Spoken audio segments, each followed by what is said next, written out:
வணக்கம். சங்கிகளின் ஆதரவாளன் கதிரேசன்.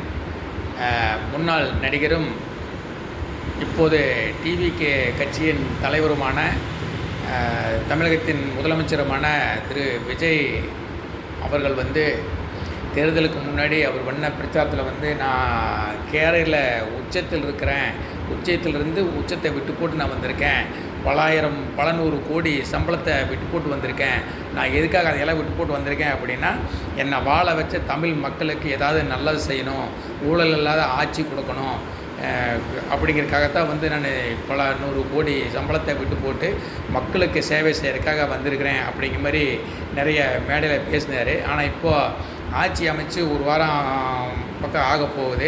அதையெல்லாம் பார்க்கும்போது இன்றைக்கி நடக்கிற சூழ்நிலையெல்லாம் பார்க்கும்போது அவர் பல நூறு கோடி சம்பளத்தை விட்டு போட்டு உச்சத்தில் இருக்கிறேன் அந்த கேரியர் விட்டு போட்டு வந்ததெல்லாம் பார்க்கும்போது பல நூறு கோடி ரூபா சம்பளத்தை விட்டு போட்டு பல லட்சம் கோடி சம்பாதிக்க வந்த மாதிரி தான் எங்களுக்கு தோணுது. எனக்கு ஆட்சி அமைச்சு இந்த ஒரு வாரத்தில் நடக்கிற சூழ்நிலைகள்லாம் பார்த்திங்கன்னா இன்றைக்கி அப்படி தான் இருக்குது. தமிழகத்தில் பார்த்திங்கன்னா இந்த ஒரு வாரமாக சோசியல் மீடியாவில் நிறையா வீடியோக்கள் வருது. அதில் பார்த்திங்கன்னா இந்த பிராண்டி கடையில் முதல்ல திமுக ஆட்சியில் இருக்கும்போது பாட்டிலுக்கு 10 ரூபா எச்சா வச்சு விற்றுட்டு இருந்தாங்க. அதுக்கு ஏகப்பட்ட மீம்ஸும் ஏகப்பட்ட கிண்டலும் பண்ணாங்க. திமுகவை அவ்வளவு விமர்சனம் பண்ணினாங்க. 10 ரூபா பாலாச்சு அப்படிங்கிற மாதிரி கிண்டல் பண்ணாங்க. ஆனால் இன்றைக்கி அதே பிராண்டி கடையில் பாட்டிலுக்கு 10 ரூபாலேருந்து 20 ரூபா வரைக்கும் எச்சா விற்கிறாங்க.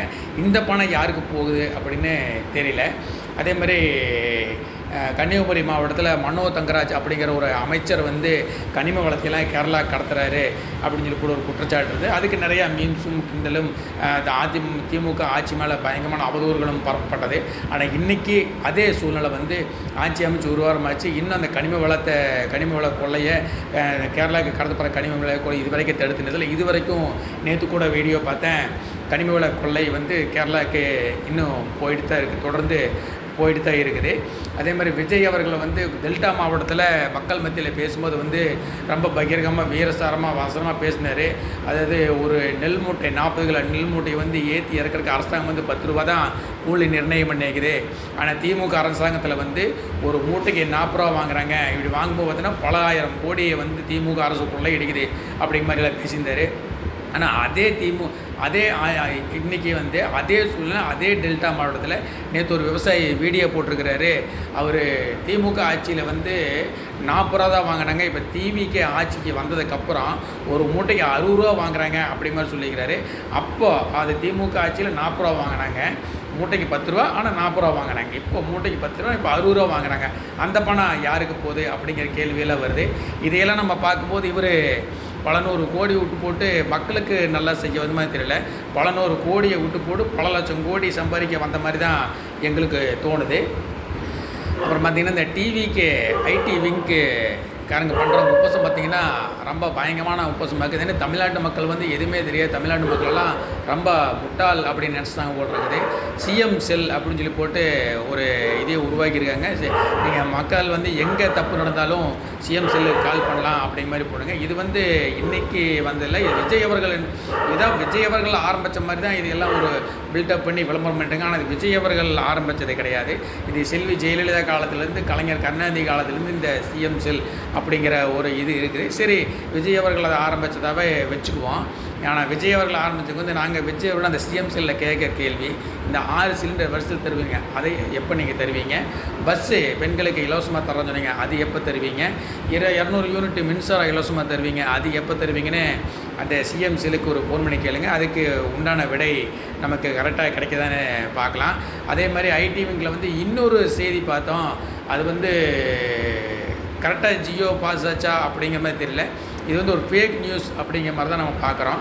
அதில் விஜய் அவர்கள் கடுமையான சட்டத்தை போட்டிருக்கிற மாதிரியும், கவர்மெண்ட் ஆஃபீஸர் யாராவது லஞ்சம் வாங்கினா சொத்துலேருந்து 50% அரசாங்கம் எடுத்துக்கும் அப்படிங்கிற மாதிரி ஒரு சட்டம் போட்டிருக்கிறதாகவும், லஞ்சம் வாங்குகிற அதிகாரிகளை கண்டுபிடிச்சி ஆதாரத்தோடு நிரூபித்தா அந்த ஆதாரத்தை கொடுக்குற ஆளுகளுக்கு 1 லட்ச ரூபா சன்மானம் கொடுக்கறதாகவும், போலீஸ் அதிகாரிகள் லஞ்சம் வாங்கினா முழு சொத்தும் பறிமுதல் செய்யப்பட்டு அனாதை இல்லங்களுக்கு கொடுக்கப்படும் அப்படிங்கிற மாதிரி சட்டமெல்லாம் போட்டிருக்க மாதிரி ஐடிவிங்கில் பார்த்தோம். அதில் நிறைய சமூக வலைதளங்களில் வந்ததை பார்த்துட்டு இருந்தான். இந்த சட்டம் அமலுக்கு வந்தால் முதல்ல இந்த சட்டத்தில் பாதிக்கப்படுறது விஜய் அவர்களும், ஆதம் அர்ஜுனா அவர்களும், லீமா ரோஸ் அவர்களும், மார்ட்டின் அவங்க குடும்பம் தான் இதில் பெருசாக பாதிக்கும். ஏன்னு கேட்டிங்கன்னா, அரசியலுக்கு வர்றதுக்கு முன்னாடியே இவங்க சினிமா துறையில் இருக்கும்போதே எத்தனை அவங்க வாங்கின சம்பளத்தை எத்தனை ஒயிட்டில் வாங்கினாங்க, எத்தனை பிளாக்கில் வாங்கினாங்க, எத்தனை கிட்ட இன்கம் டேக்ஸ் கட்டினாங்க, எத்தனை இன்கம் டேக்ஸ் கட்டல, வாங்கின இவங்க வெளிநாட்டிலேருந்து வாங்கின காருக்கு கூட டேக்ஸ் கட்டாமல் ஊழல் பண்ணியிருக்காங்க. அதனால் இந்த மாதிரி சட்டம் அமலுக்கு முதல்ல சிக்கிறது இவங்க தான் சிக்குவாங்க. இவங்களுடைய சுத்தத்தான் பறிமுதல் செய்ய வேண்டிய சூழ்நிலை கண்டிப்பாக வரும். ஏன்னா ஆட்சிக்கு வர்றதுக்கு முன்னாடி இவங்க என்னென்ன ஊழல் பண்ணாங்க, எவ்வளோ ஒயிட்டில் வாங்கினாங்க, எவ்வளோ பிளாக்கில் வாங்கினாங்க அப்படிங்க பூரா ஐஏஎஸ் அதிகாரிங்க அது சம்மந்தப்பட்ட துறை அதிகாரி பூரா இவங்க ப்ராட பூரா ஃபிங்கர் டிப்ஸில் வச்சுருக்காங்க. இந்த சட்டம் அமலுக்கு வந்தால் அடுத்த 1 மணி நேரத்தில் நான் சொன்ன ஆளுகள்லாம் உள்ளே போயிடுவாங்க. அதுதான் உண்மை.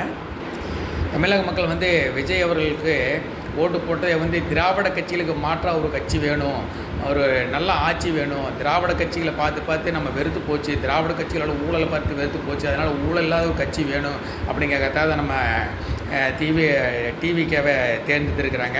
அதனால் நீங்கள் விளம்பர மாடல் அரசியல் பண்ணாமல் திமுக தான் விளம்பர மாடல் அரசியல் பண்ணிட்டு, அதே மாதிரி நீங்களும் விளம்பர அரசியல் தான் இப்போ பண்ணிகிட்ருக்கீங்க. விளம்பர மாடல் அரசியல் பண்ணாமல் மக்களுக்கு நல்லது செய்யணும், மக்களுக்கு எது நல்லது அப்படின்னு பார்த்து மக்களுக்காக நீங்கள் சேவை செஞ்சீங்கன்னா வருங்காலத்தில் மக்களை உங்களை ஏற்றுக்குவாங்க. இல்லைன்னா இப்போ இந்த தேர்தலில் எப்படி ஓட்டு கேட்குறக்கே உள்ளே விடாமல் திமுககாரங்களை மக்கள் அடித்து விரட்டினாங்களோ அந்த மாதிரி ஒரு சூழ்நிலை உங்களுக்கு வரும். அதனால் மக்களுக்கு விளம்பர ஆட்சி பண்ணாமல் மக்களுக்கு தேவையான ஆட்சியை, மக்களுக்கு நல்லதான ஆட்சியை, மக்களுக்கு என்னென்ன தேவையோ என்னென்ன செய்யணுமோ அதை தேவையான மக்களுக்கு பூர்த்தி பண்ணிங்கன்னா ரொம்ப நல்லாயிருக்கும். அதை விட்டு போட்டு இது நீங்கள் தேவையில்லாமல் விளம்பரம் பண்ணுறது பெரிய விஷயம் இல்லை. நீங்கள் இந்த உட்கார சேரில் துண்டு போட்டு உட்கார்றீங்க அப்படிங்கும்போது அது ஒரு பெரிய இஷ்யூவாக பேசியிருந்தாங்க. நம்ம முன்னாடியே கலைஞர் அவர்கள், ஜெயலலிதா அவர்கள் எல்லாம் சிஎம் சீட்டில் உட்காந்துருக்கிற ஃபோட்டோவை நிறைய பார்த்துருக்கோம். அதுலெல்லாம் அவங்க துண்டு போட்டு உட்காந்து எனக்கு பார்த்ததே இல்லை. துண்டு போட்டு உட்கார்றதா அது ஒன்றும் பெரிய விஷயமே கிடையாது. எனக்கு பிடிச்சிருக்கு, நான் துண்டு போட்டு உட்கார்றேன், எனக்கு பிடிக்கல துண்டு போட்டு இது பெரிய விஷயமே என்னமோ சிஎம்னா என்ன வானத்துலேருந்து அப்படியே குதிச்ச மாதிரி அவர் துண்டையெல்லாம் வேண்டான்றாரு, துண்டையெல்லாம் தூக்கி வீசிட்டாரு, துண்டு இல்லாமல் உட்காந்துக்கிறேன். ஜெயலலிதாவே அப்படித்தான் உட்காந்துருந்தாங்க. நான் ஜெயலலிதா ஓட்ட சிஎம் சீட்டில் உட்காந்து போட்டோ நிறையா பார்த்துருக்கோம். அந்த மாதிரி துண்டெல்லாம் போட்டு அவர் உட்காந்ததை நாங்கள் பார்த்ததே இல்லை. இன்னொன்று விஷயம் என்ன அப்படின்னு கேட்டிங்கன்னா, ரஜினி படத்தில் ஒரு காமெடி இருக்கும். செந்திலை பார்த்து ரஜினி சொல்லுவார், மாப்பிள்ளை அவர் தாங்க, அவர் போட்டுக்கிற சட்டை என்றதை அப்படி மாதிரி சொல்லுவார். அதை நேற்று நம்ம முன்னாள் முதல்வர் மு.க. ஸ்டாலின் அவர்கள் தெளிவாக சொல்லிட்டார். சிஎம் விஜய் அவர்கள் தான், ஆனால் சிஎம் உட்காந்துக்கிற சீட்டு திமுக ஓடுதே அப்படி மாதிரி சொல்லிட்டார். இந்த மாதிரி கேட்டுக்கட்ட ஒரு கேவலமான ஆட்சி நடத்துறதுக்கு நீங்கள் ஆட்சியை கலைச்சி போட்டு வேண்டாம், நம்ம மக்கள் எனக்கு முழுசாக என்னைக்கு ஆதரவு தர்றாங்களோ அன்றைக்கி நான் சிஎம் ஆகிக்கிறேன் அப்படின்னு சொல்லி போயிருந்துருக்கலாம். ஆனால் உங்களுக்கு ஒரு பதவி வெறி. நீங்கள் என்ன சொன்னீங்க, 1.5 லட்சம் பேர் தமிழர்களை கொண்டு குவிச்ச கட்சி காங்கிரஸ்ன்னு சொன்னீங்க, தீய கட்சி திமுகன்னு சொன்னீங்க. ஆனால் இன்றைக்கி அவங்க கூட தான் கூடி குழாய் விட்டுருக்குறீங்க. இதுலேருந்தே தெரியுது நீங்கள் எந்தளவுக்கு பதவி வெறி பிடிச்சிருக்கீங்க, பணவெறி பிடிச்சிருக்கீங்க அப்படிங்க எங்களுக்கு தெளிவாக தெரியுது. தயவு செஞ்சு இது எல்லாம் மாற்றிக்கிங்க. தெளிவான ஆட்சியை கொடுங்க, ஊழல் இல்லாத ஆட்சியை கொடுங்க. நீங்கள் இந்த மாதிரி தேவையில்லாத சட்டம் போட்டிருக்கோம். ஐடி விங்கில் புழுகிடுத்திட்டு அனுப்புகிற அந்த புழுகத்தில் மக்கள் தெளிவாக இருக்கிறாங்க. ஐடி விங்கில் அவங்க ஐடி விங்க் ஆளுங்க எது உண்மை சொல்கிறாங்க, எது பொய் சொல்கிறாங்கன்னு மக்களுக்கு தெளிவாக தெரியும். நீங்கள் சொன்னீங்கள்ல, அதிகாரிகள் என்னென்ன தப்பு பண்ணாங்க, என்னென்ன தண்டனை கொடுப்பாங்கன்னு, அந்த தண்டனை உறுதியாகி அந்த சட்டத்தை நீங்கள் அமுல்படுத்தினா முதல்ல உள்ளே போகிறது நீங்களும் உங்களை சார்ந்த ஆளுகளாக தான் இருக்கும். ஜெய்ஹிந்த், வணக்கம்.